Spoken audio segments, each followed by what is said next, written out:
certain things. Knowledge is required. Knowledge. Knowledge that will spur us to action. That's what's required. This knowledge is occulted, meaning hidden.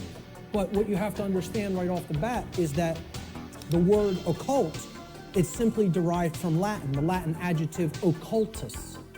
Occultus in Latin means hidden, hidden from sight.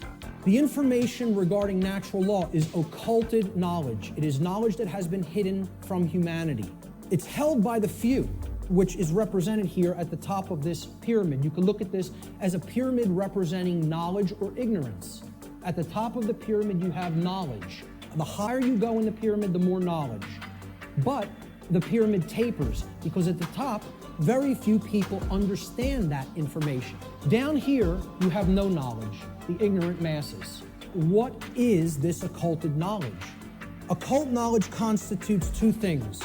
There's two general bodies of occult knowledge. In the actual mystery traditions and in occult schools, they talk about these as arcana, A-R-C-A-N-A. The word arcana is also Latin. It means knowledge. It means it's dealing with the individual units of consciousness, the human psyche. The first major body of occult knowledge constitutes knowledge of human consciousness, how it works, how it operates, what our motivations are. The second body of occult knowledge is called the greater arcana or the major arcana. And what these natural laws are unseen and universal spiritual laws which govern the consequences of behavior for intelligent species, for beings that are capable of coming to their understanding. It's been called karma, karmic law, in many Middle Eastern and Eastern traditions. It has been called in some of the Western traditions and Christian traditions moral law. Religionists have called it God's law. Why is this knowledge hidden away from people? And there's a reason for that. In order to create and maintain a power differential.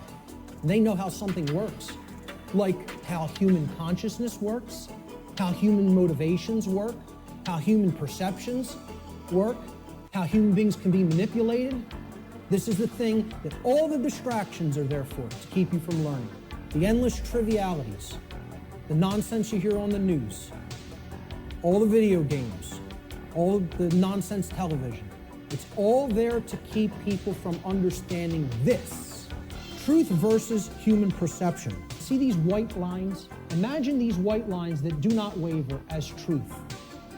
And imagine that the perception that is set against the truth, we're going to take three different individuals. This is individual A, this is individual B, this is individual C. Their ability to perceive what has occurred and what is occurring is what I would refer to as consciousness. If your consciousness is high, meaning it's at a high frequency, that means you're going to have more of an ability to understand and recognize the patterns. If your consciousness is low, you're at a low frequency, you're going to see the pattern less. The longer the wavelength, the shorter the frequency. What that means is how frequently is it going to be intercepting the line that represents truth. The higher the frequency, the more in tune with truth we are. What would happen if this frequency became infinitely high? It would be indistinguishable from a line.